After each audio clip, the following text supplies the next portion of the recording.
Lawwin Media Network, bringing to you the most relevant content across all platforms. business, legal, politics, health, lifestyle, and entertainment. Your source for all the news and updates in the greater Houston community from Texas and all over the world. Get informed and empowered with Lawwin Media Network.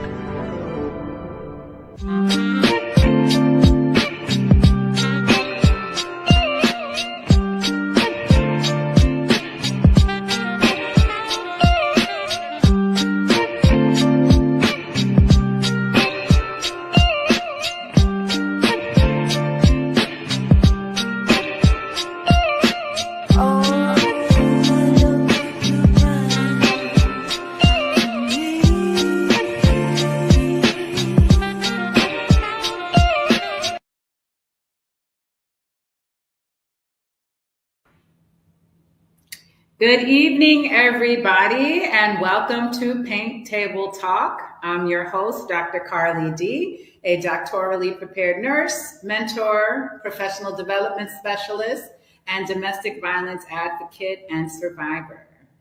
It's been a couple of weeks since we last filmed. Last week we had some technical difficulties, so I'm sorry you all missed last week's episode. However, our guest, she will be back with us next week, so that way you guys can get your questions answered on autism and motherhood. It's been a very busy week for myself. Last week, I got to perform at the Houston Rockets halftime show. It was a goal that I set for myself this year, something that I've always wanted to do. It was a way for me to come out of my shell and to check something off of my bucket list. I actually think we have some clips from the show. So if we can bring those up. Yeah, so there I am. I got 40 different girls with the Diva Dance group. And it was just such a wonderful and spectacular experience. We practiced very hard for 4 weeks. We did just multiple sessions, multiple rehearsals, and it was just such a great and fun time. So here is a clip of the performance. Please welcome to the court, Diva Dance.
Yeah, so that was a great time.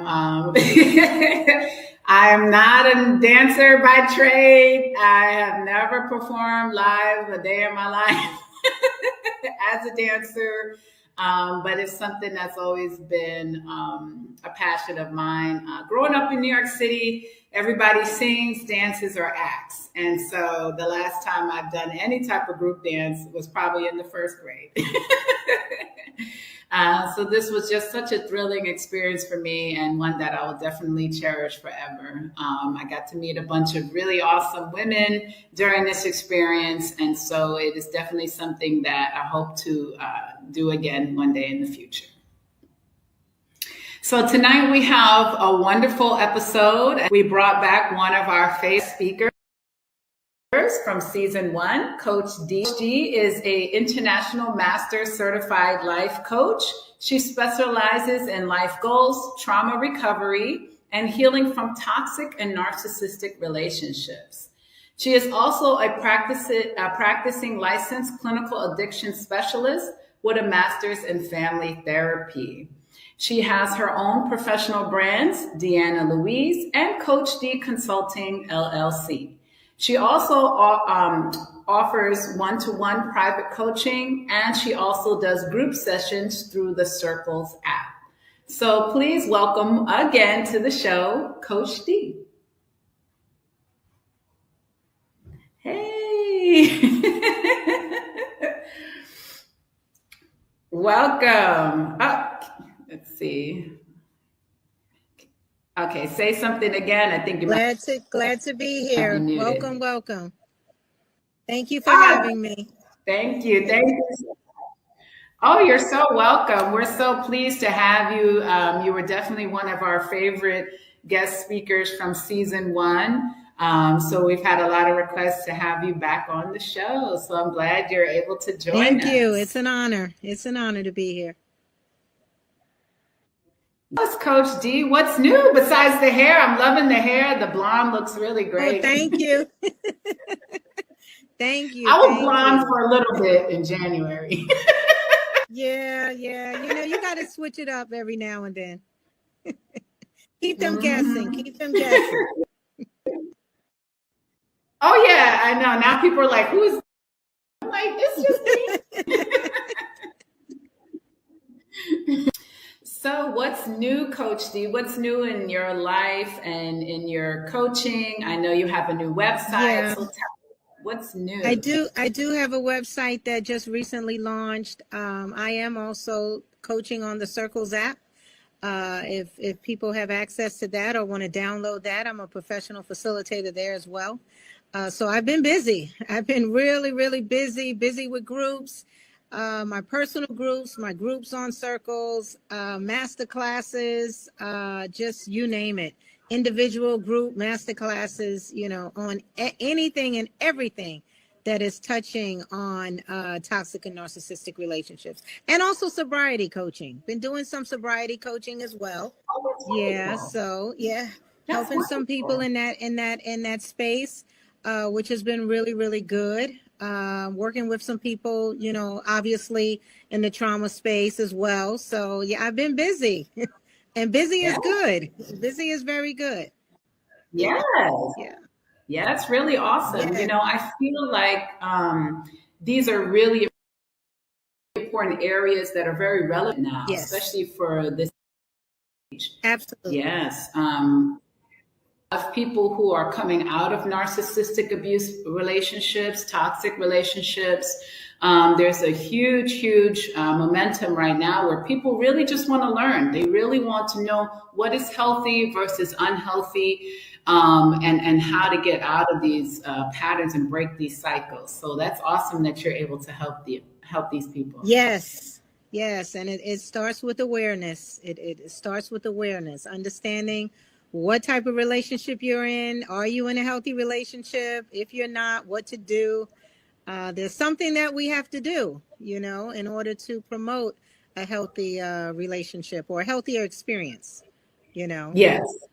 Yeah. I feel like it's, this generation especially, we really are open to learning. and to learning Yeah. new ways, especially in Yes. communication, and relating to one another. So that's awesome.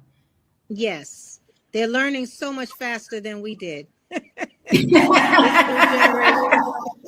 Oh yeah, because we were just dealing with it. We was like, oh, that's normal, girl. Yes. That's normal. Yes. This new generation is teaching us a lot. It really is teaching us a lot.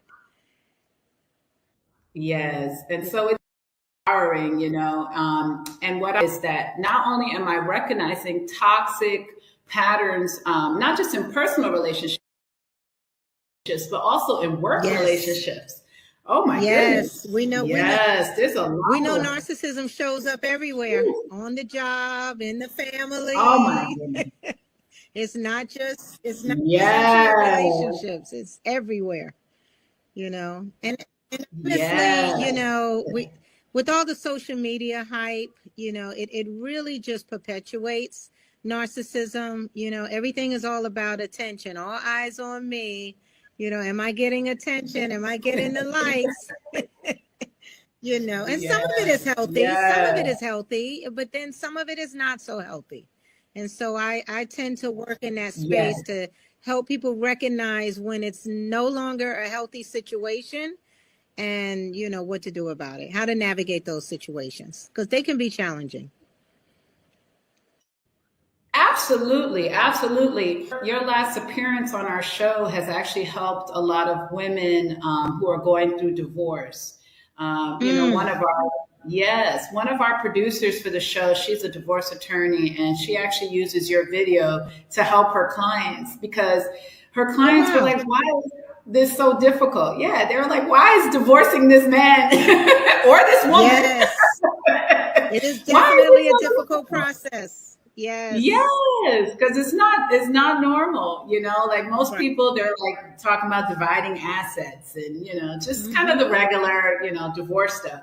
But no, these people are going through like smear campaigns. They got to get restraining orders and, just all kinds of just crazy drama, craziness, craziness. Yes, it's just not an easy exit trying to divorce, someone that's narcissistic. That's a challenge in itself, Yes, absolutely, for sure. And it's a longer process. Much longer. Absolutely. Much longer. Yeah. And they end up spending thousands and thousands more. Yes. Wasting a lot of time, a lot of money, a lot of resources. It can be exhaustive. It can really be exhaustive. It really can. Yeah. Absolutely. And it's the men. So we're going to dive into. I was going to say. Oh yeah. Men too. I'm finding so many men dealing with narcissistic partners. It's really at an all-time high right now. Yes, it really is, and I'm wondering what's causing it.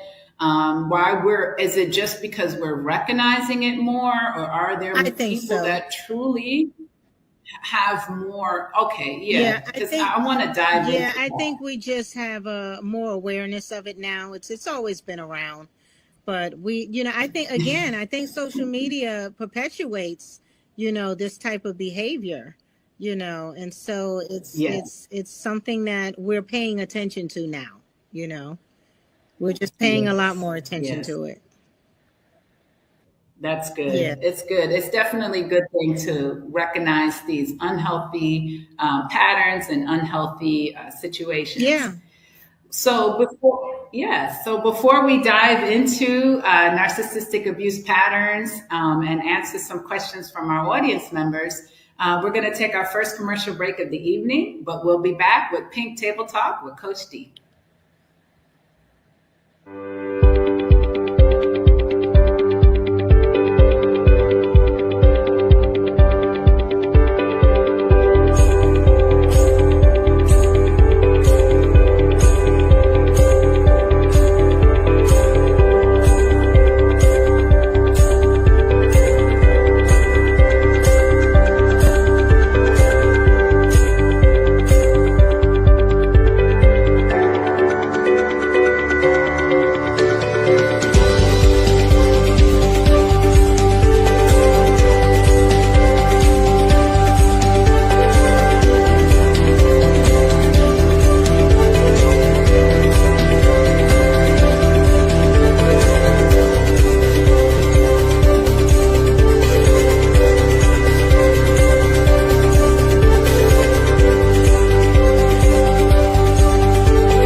Welcome back to Pink Table Talk. The show is produced by Longwind Media Network, and you can watch us live every Wednesday at 7 p.m. Central, 8 o'clock Eastern, either through our YouTube channel or Facebook Live or Twitch TV. Or you can catch us recording of the show on 18 different podcast platforms, including Apple, Spotify, Amazon, and Google. Tonight we have Coach D, a certified life master coach and toxic relationship expert. So before we went on break, we started talking a little bit about narcissistic relationships and toxic relationships. For our audience, can you remind us again, what is a narcissistic person or someone who suffers with NPD? Yeah, someone who suffers from NPD or even presents with narcissistic traits is living in a what we call a grandiose kind of way. They have a grandiose view of themselves, right? So they think very highly of themselves. They think they're above others. They are attention seeking always. The attention is an insatiable need. So they have this excessive need for admiration. You know, there's not enough attention that they can receive that would actually satisfy them. So, you know, they're always looking for new forms of supply or people that they can get this attention from. And good attention works, bad attention works, you know, as long as it's all eyes on me, you know. Unfortunately, it comes with a very, very toxic, abusive cycle, a repeated pattern of behavior that involves 4 phases that starts out really nice. You know, it starts out, you know, with what we call idolize or idolization. Most people know it more commonly known as love bombing. That's the most beautiful phase of a narcissistic relationship because you're idolized, you're placed on a pedestal, you're made to be, you know, the best of the best. You know, and it's the feel good part of a toxic relationship, you know, and every relationship has a feel good piece. Otherwise, it wouldn't be a relationship. Right. But somewhere along the lines, the narcissist gets frustrated because they're in a domineering relationship where they have all the power and control. And when they start to feel like you're not complying with them, that's when things go awry. And it can get very dangerous. Interesting. Yeah, Wow. yeah. So it's important to raise people's awareness. I enjoy teaching about it and helping people learn, you know, all the different various ways that it shows up. Because a lot of times what you think is a normal relationship is in fact a very toxic one, you know. And it's easy to normalize behavior, you know, because maybe you grew up in a toxic, you know, family, or maybe you have been around toxicity, so you normalize the behavior, and you may not be aware of what a healthy relationship should look like, you know. And so I'm the national whistleblower. To let people know. Yes. To let people know, you know, what a unhealthy relationship looks like, and, you know, some things that you should be aware of or concerned about if you are looking to be in a healthy relationship. Yes, absolutely. You helped me 2 years ago when I had been years out of a very toxic, narcissistic, abusive relationship. But I had never really understood if what I experienced was what I experienced. You know, I felt like, is this just in my head? Am I reading too into it? Am I making them to be an abuser? You know, I just had so much confusion about it. And then I joined one of your groups and I was like, yeah, that's exactly what I went through. And then, you know, just hearing everybody's stories, they're all the same. It's like we just put a different name, a different face, and we all went through like the same thing, even down to like some of the behaviors, you know, just I mean, it was just so crazy to me. So, it was so validating. Yeah, you know. It is, because you don't really, if you don't know a whole lot about narcissism, you don't really understand that there's a reason why you're made to be, to feel confusion. There's a Yeah. reason why you carry so much anxiety. There's a reason why you're feeling insecure consistently. You're afraid consistently. You're isolated from family and friends. There are reasons behind everything that they do. And I think it does help when you're in group sessions and you can hear the stories of other people. It starts to, it makes you realize that you're not alone in your experience, but you Yes. also learn like so much from other people's stories. It's nothing like realizing that it's not you.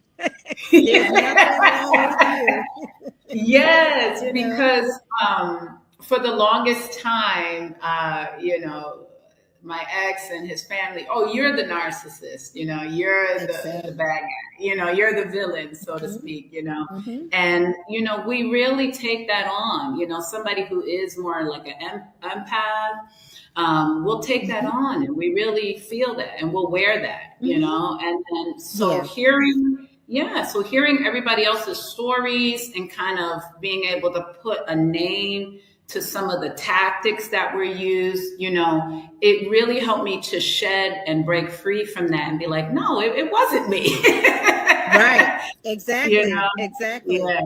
So And it was it's just not wonderful. all a bad experience. What I've been Yeah. teaching as of late is for people to find the positives in this experience.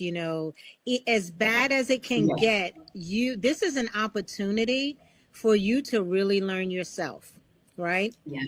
Because that Yes. narcissistic person learned you better than you knew yourself.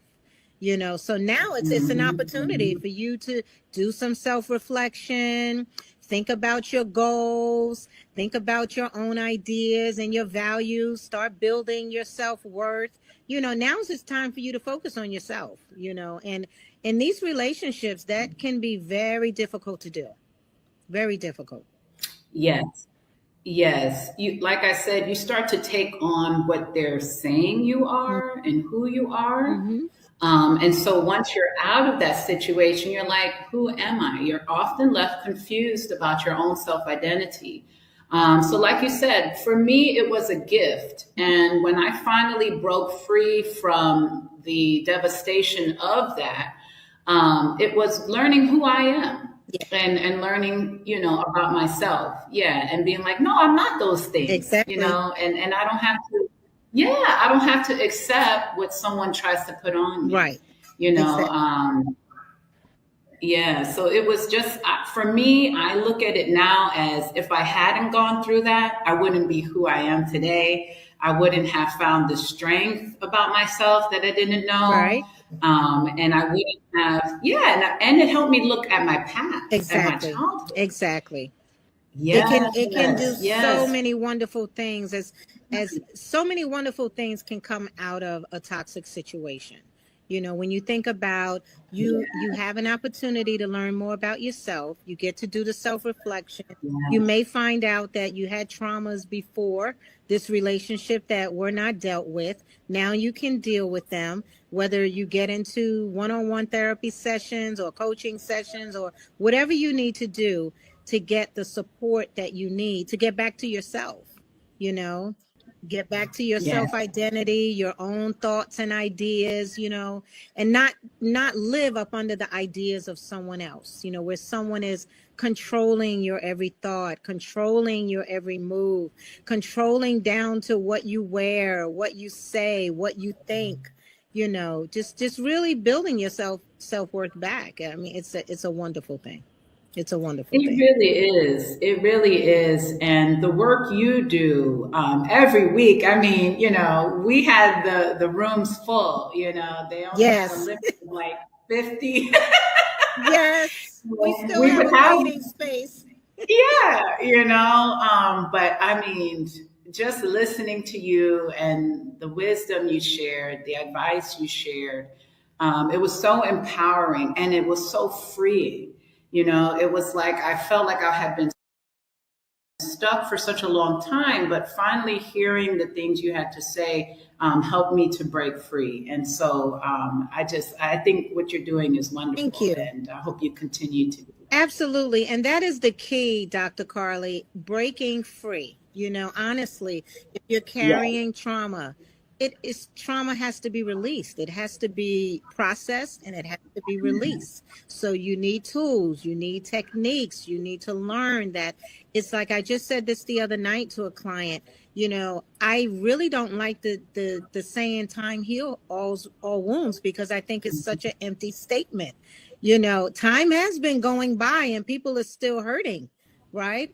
It takes more than the time going by. It really takes you understanding the situation that you're in, trusting the process on how to move in your healing journey, and then doing the work. Like, there's a work that's involved, in order to get yourself to a healing state. It's not just a matter of some fairy dust is going to touch you and that trauma is going to go away.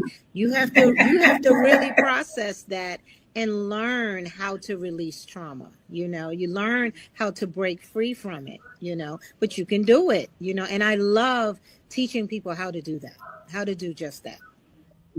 Yeah. Yes. One of the hardest parts of the healing process is a stage called no contact. Can you talk to us about that? Yes. So no contact, the reason why no contact is so important in a toxic or narcissistic relationship is because when you're in a relationship of power and control, a domineering relationship, they are continuously manipulating you, gaslighting you, distorting your reality, right? And so they do this merely by having access to you, right? So going no contact actually disrupts that function, right? When you go no contact, you can't gaslight me if we're not talking. You can't manipulate me. It's actually a blessing in disguise, because it's a moment of time where, although you may feel abandoned, you may feel hurt, you may feel sad or depressed that you're not able to reach the person. But if you really think about it, you also cannot be abused at that time, right? And so no contact is really what disrupts a narcissistic person. When they no longer have access to you, they cannot do all of those toxic behaviors because you're not available. But what happens in a narcissistic abuse cycle, the narcissist realizes that. They realize that, this no contact is not going to work. So they will go out of their way to try to create scenarios to get access back, to gain access back to you.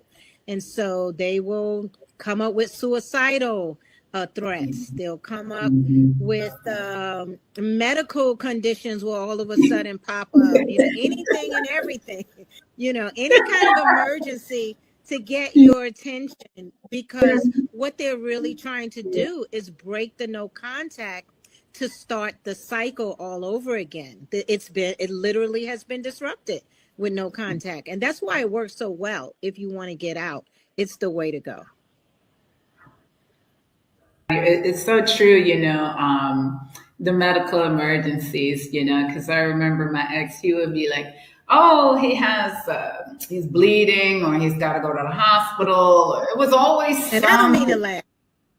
I'm only laughing because I've heard it so many times. Like, if they knew how many people said the same story or cried out, I'm going to kill myself if you don't come get me, or, I can't, you got to come give me gas in my car. I have no gas. You have to meet up with me because my car is about to cut off. I mean, I've heard anything and everything, and it is, even pictures. It really gets to be hilarious. Oh yeah, I had a fake picture sent to me with a red marker drawn on the hand saying they were bleeding out by the hand. See? anything to regain access to you. They are going to go above and beyond. And really, they can get so creative with their stories. I'm at the point now where I think all of them could be actors. Like, Yes. seriously, because the creativity is definitely there. They're committed to that creativity. You know, they are going to sell you on the story that they made up, you know. And sometimes it sounds believable. Absolutely. You want to believe it. And mainly because of what we call the trauma bond, the emotional bond that you've Yeah. developed with them over time. It made you trust them. It made you want to believe them. So now, when they say things to you, even condescending things, you actually believe that they believe what they're saying. And honestly, they're not even attached to half the things that they say. And that's Wow. why they can't remember anything. Wow. Sometimes you would say something like, "Oh, but you said this," and they'll say, "No, I didn't. I never said that." And you're like, "Oh yeah, you did. And I remember exactly where we were when you said it." And they'll deny it to the hilt because their mind stays in a distorted reality. And so it creates Wow. a distorted reality for the victim as well. Wow. Oh, such a hot topic. Such a hot topic. I want to get more onto that memory thing and that gaslighting Yes. thing. It's so Our prevalent. second commercial break. Yes, it's so interesting. We got to definitely get back onto that one. But we're going to take our second commercial break of the evening, but stay tuned for more Pink Table Talk with Coach D. In a world filled with fleeting moments, there's beauty waiting to be captured. My name is Christian, and I specialize in immortalizing your most precious memories. From elegant weddings to vibrant events and timeless portraits, I am here to make every moment unforgettable. Let me tell your story through the lens. Contact me today and let's create magic together.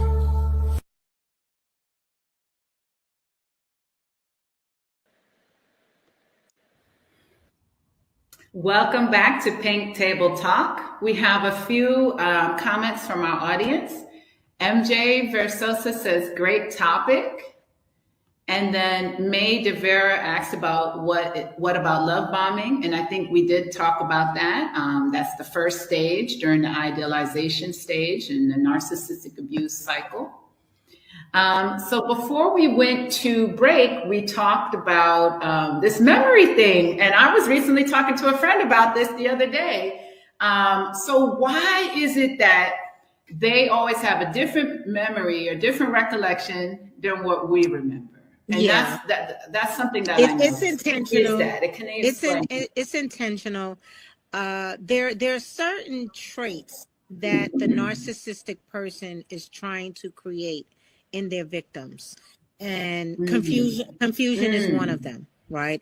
So they're consistently going out of their way to intentionally gaslight, distort the reality, create confusion, create anxiety. And the reason they do this is because it's simply easier to control you when you're confused. When you're filled with a lot of anxiety, when you're insecure, when you're feeling afraid or fearful, when they try to lace you with guilt and blame and shame that everything is on you, when you actually take hold of that, you don't know it, but you inadvertently give the narcissist control over you. So, that's not something that a victim really recognizes in a relationship. What they recognize is that the person is always making them feel confused. They know how they feel, but they don't know the intention behind it. Wow. Wow. Does that fall under the category of gaslighting? It does. And when you think about it, if someone is gaslighting and creating confusion in you over an extended period of time consistently, that is going to actually start to affect your body. It's going to affect your mind. It's going to affect your brain functionality. It's going to affect your ability to remember. It's going to affect your central nervous system. So a lot of times you hear people saying, yeah, I have anxiety all the time. I got to take medication. I'm having other medical somatic symptoms show up in my body, because you're literally breaking down your central nervous system. And if you do that consistently over a period of time, you really are affecting the brain. You really are. Wow. Yeah. So it's a real thing. It's a real thing. And that's why so many of the victims end up having so many physical and medical issues when they're involved in these type of relationships for a long term. Yeah, it shows up in the body. Yes. Yes. I remember even for myself, I went to get like a brain MRI. I had to wear a cardiac monitor for like 48 hours. It was like I kept going to my doctor saying like something doesn't feel right. Something is wrong. And yeah, we kept doing all these tests and they kept looking for something and they couldn't find anything. And as soon as I left that situation, I'm fine, healthy again. Look at me. Exactly. I did a halftime show. That's what stress can do to your central nervous system. It will have your nerves on edge. Yeah, literally. Yes, absolutely. Yeah. But like you said, once you left, things started to reverse itself, because that's what no contact can do. It can heal you. Yes. Literally. Because I'm like, why is my body breaking down? I was like in my 30s. I'm like, what's going on? Yeah. Yeah. All the stress. So we all the stress is too much. So we had an audience member email in a question. She wanted to know about, is venting to their friends part of a smear campaign for narcissistic people on the narcissistic spectrum? Yeah, when they are venting to their friends about you, that is what we call them creating flying monkeys, which is basically allies that work on their behalf, right? And so again, they're attention seeking. They're very image conscious. They're very concerned about how they are viewed by other people. And so they will enlist, allies to work on their behalf, to do the work that they want done when they can't be around. So yes, they will definitely start, creating that smear campaign about you with other people. They will do it with even the people in your circle. They will sometimes smear campaign to your family and your friends, all the people that are connected to you, just to kind of establish control and, find a way to break you down. Yeah. So that's a real thing. Wow. Great answer. And then what about if there's another question here. She said, if you mention something that they're doing that's hurting you, but then they start going off on you, bringing up everything you have supposedly done, is that a form of narcissistic or toxic relationship? Absolutely. That's gaslighting, that's deflecting, that's blame shifting. All of that contributes to the narcissistic experience. And you want to be mindful that when that is happening, the narcissistic person is really trying to establish control. They're extremely sensitive to criticism. So they don't like that you're calling things out, you're criticizing them, even defending yourself. They will snatch it and create a blame shift and turn the conversation and flip the narrative right back to you. So you do want to be careful when you're confronting a narcissistic person. We call that creating a narcissistic injury. And typically when you injure a narcissistic person with criticism, they are going to lash out on you. They will not only will they gaslight the conversation, but sometimes they will get even violent with you. That's where the devaluation phase, that next phase after love bombing, that's where you start getting called names and called out of your name, and all the berating comments and all the secrets that you shared are now weaponized against you and thrown back up in your face. Yeah, that's how they're going to respond to you trying to call them out in something. Wow. Wow. And another question from Joe865. He says, within the LGBTQ community, are there a lot of narcissists or people that suffer with NPD? Oh, absolutely. They're everywhere. When I say everywhere, you could go to the post office and find them in there. They're literally walking around in the supermarket. They're walking around in major offices. They're presidents, they're CEOs, they're brain surgeons. You know, some of them are really, really smart and some of them are not so smart, but they're everywhere. I'm telling you, they're everywhere. And honestly, I do have several clients within the LGBTQIA community that are experiencing this. And actually, I had one last week tell me now she's thinking that she's, you know, heterosexual now. Now she's dating men all of a sudden, and they've been together for over 5 years. And now she's cheating with men, and you know, narcissism, when I tell you they're attention seeking, it doesn't matter. They'll get it from another female, they'll get it from another man. It doesn't matter as long as they're getting that excessive admiration that they desire.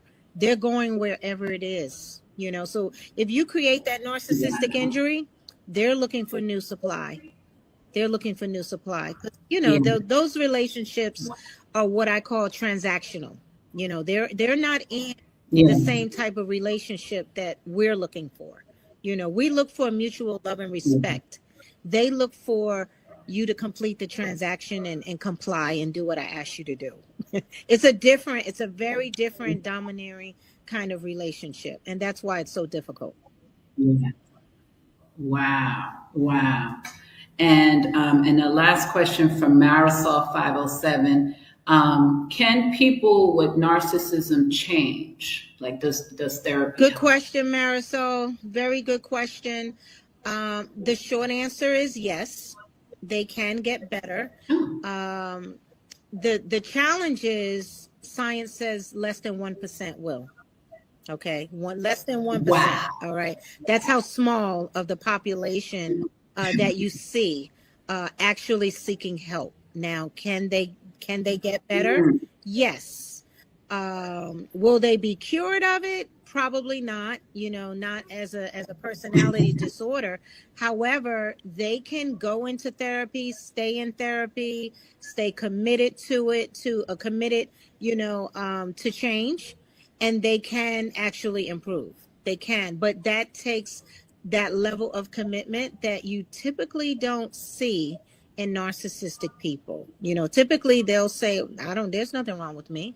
I don't know what you're talking about. You're the one with the problem.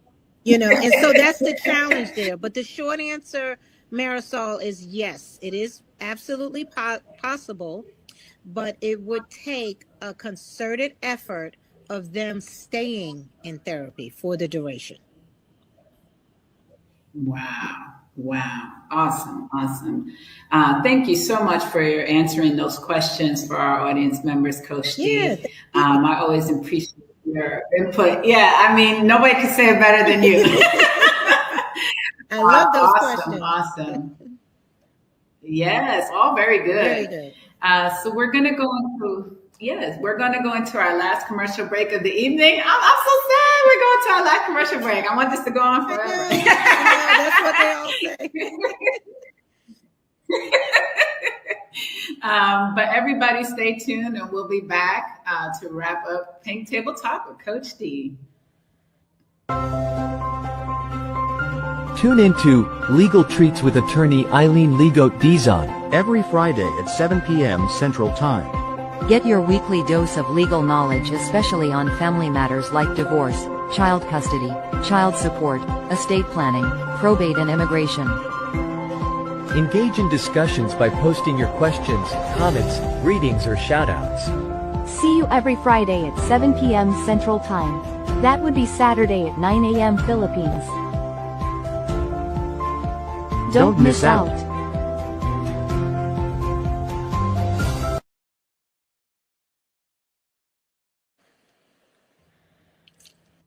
Welcome back to Pink Table Talk. Tonight we have a hot discussion with Coach D. We're talking about narcissistic abuse cycle and toxic relationships.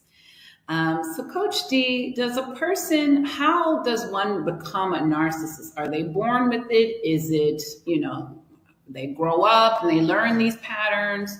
How does this come about? There is actually no one answer that is agreed upon. There are conflicting opinions. Some say that it is definitely hereditary.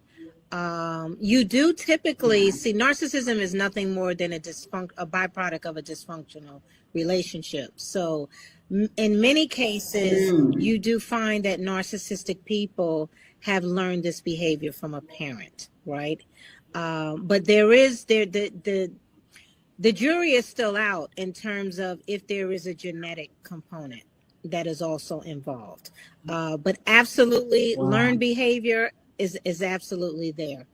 And I've found, I'd say maybe in my practice, I've had probably 5 people come forward that actually, said that they believe that they are, someone that may be suffering from narcissistic personality disorder. And I've gone over all the qualifiers with them, and there's 9 specific qualifiers, and you need at least 5 of those 9 to get diagnosed. And many of my clients have said, I have more than 5. And I know that I got it from my mom or I got it from my dad, so it's definitely prevalent, in the family. It's definitely prevalent. But the jury is still out.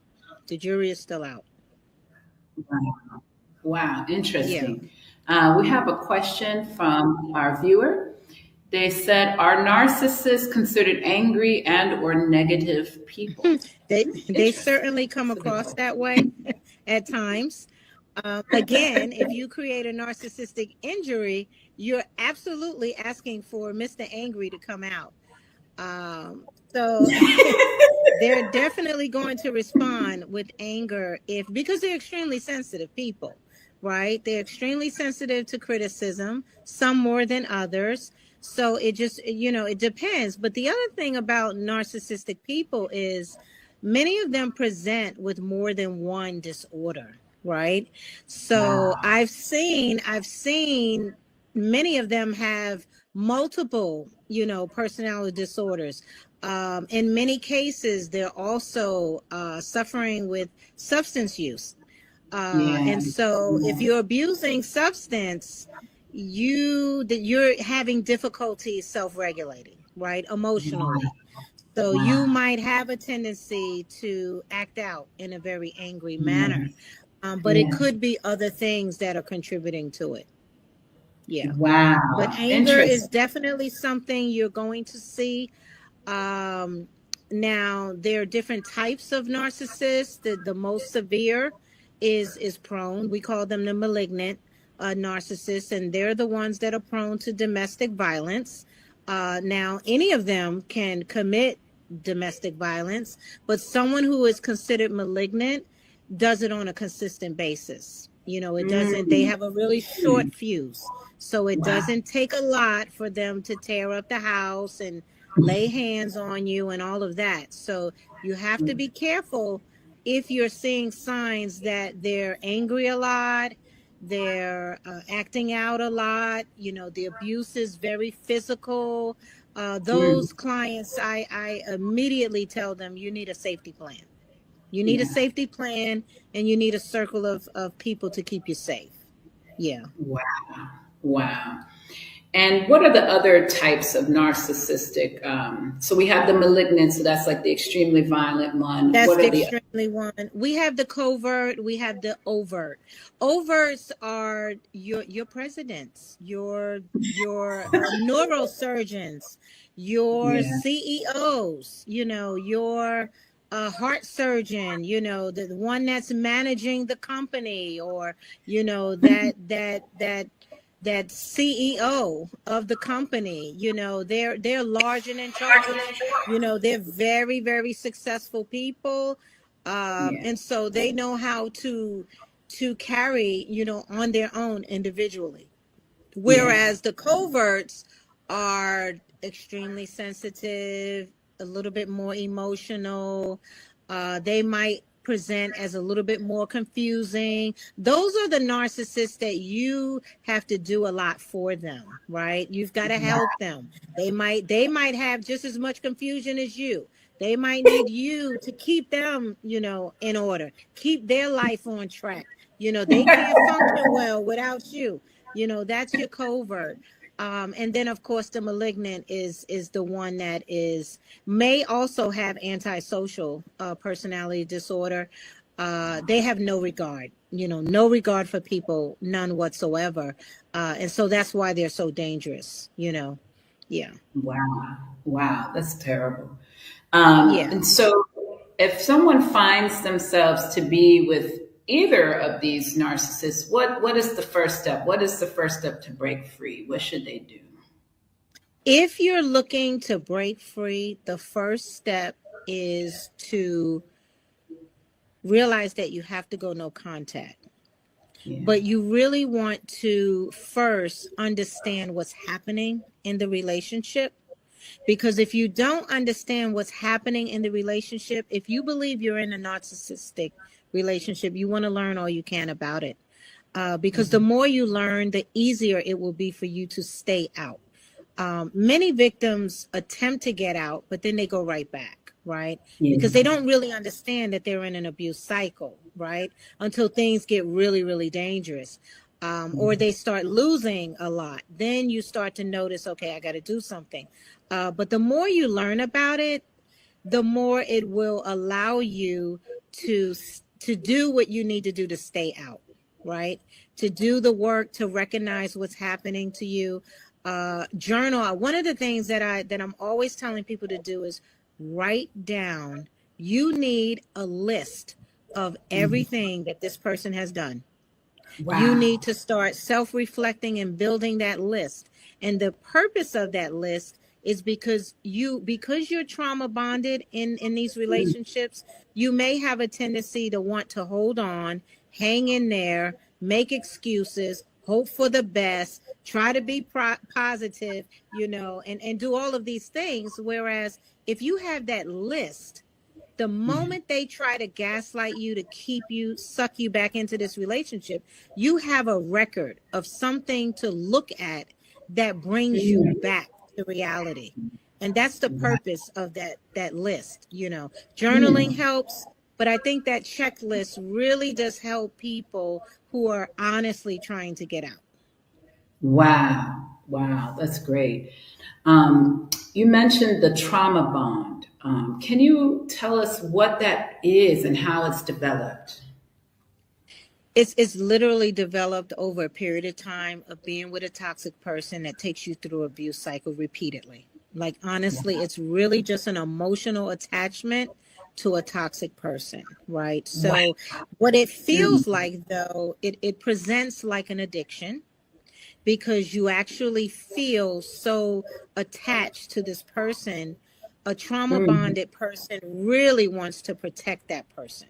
They want to protect the relationship. They want to protect the person because you love the person. It could be a family member, that you're protecting, that you will even lie for, that you will try to keep from getting arrested, even if they commit the domestic violence. You're the one that's gonna keep things quiet because I don't want you getting arrested, so I have to protect you and say the right things. You're bonded. You're just really significantly attached to this person, and you may not even know that you're in an abuse cycle until you start to take note of what's been happening repeatedly. When you start to jot things down, it's hard to deny, when you have that list in front of you, when you start to want to gaslight yourself and say, oh, it's really not that bad. I know that she loves me or he loves me. And,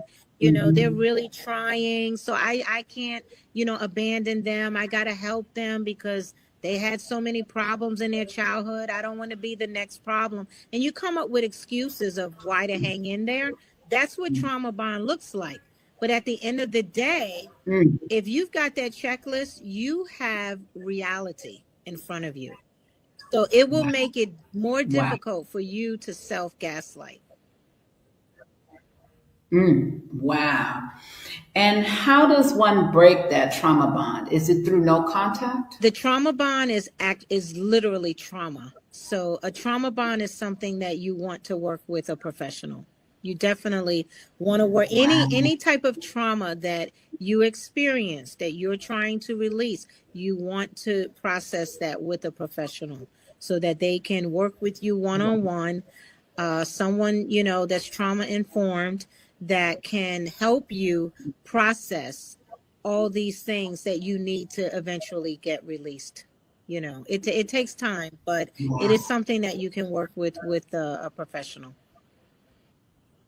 Wow. Yeah. Wow. That's great.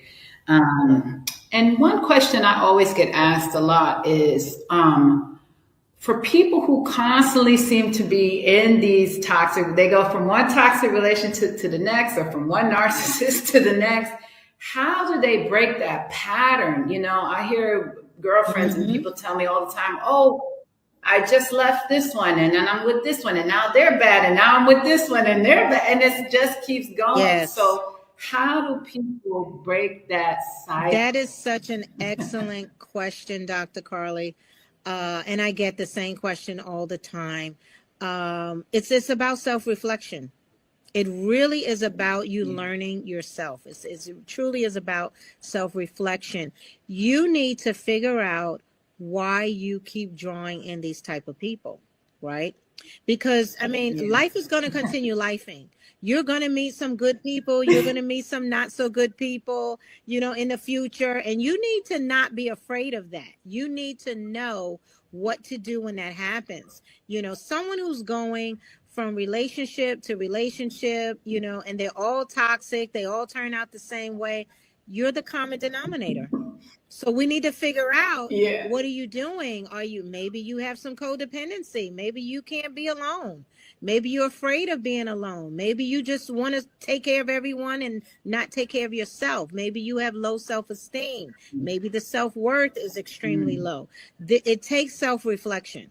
It takes you really working on yourself to get yourself to a place where you know how to set a boundary. So you don't have to be afraid of a narcissistic person coming along, because the first sign of a red flag, you already know what you're going to do.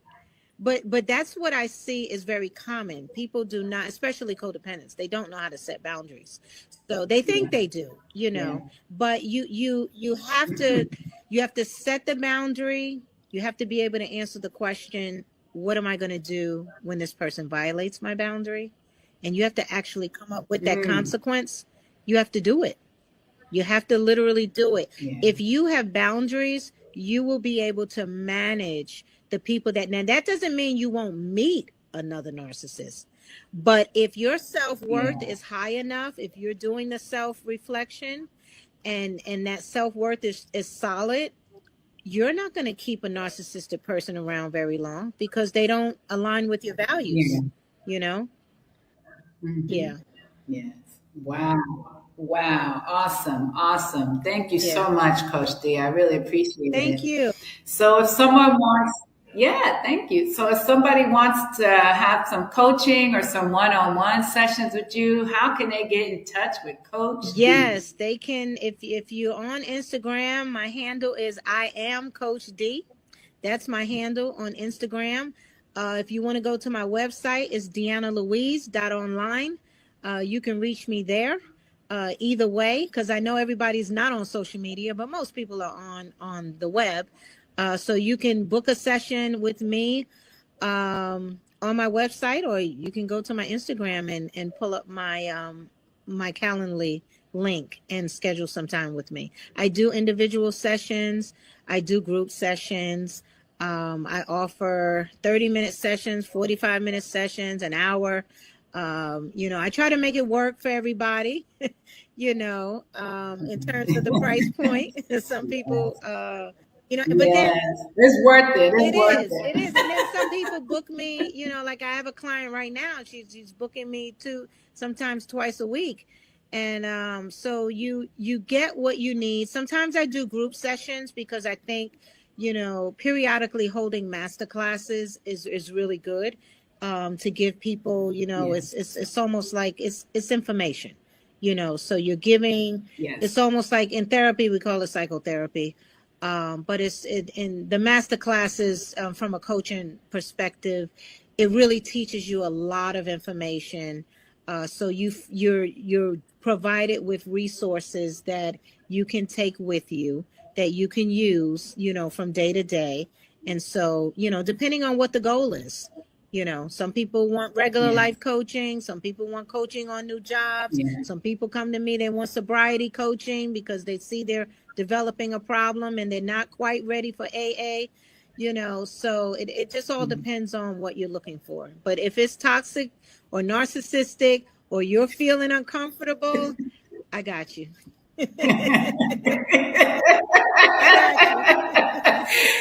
Yes, and you definitely had me. Oh man, 2 years ago, boy, was I in a place. But you straightened me out. Yeah. You gave me that straight talk, and I was like, oh, yeah, I'm gonna shoot it straight. I'm definitely gonna fly direct. yes, and I like that. I like that direct approach. Yeah. So thank you so much, Coach D. you, I Dr. appreciate Carly. you. This has been wonderful. Yes, and Always we'll have a to do pleasure. this again soon. Yes. Thank you. Thank you. And thank you to everybody watching tonight. Check out Coach D. Check out either a one-on-one session if you're going through toxic or narcissistic relationships or you're struggling with sobriety. Definitely check out her website and book a session or join one of her master classes on the Circles app. So have a good evening, everyone, and we'll catch you next week on Wednesday at 7 p.m. Central, 8 o'clock Eastern for more Pink Table Talk. Have a good night. Good night, everyone.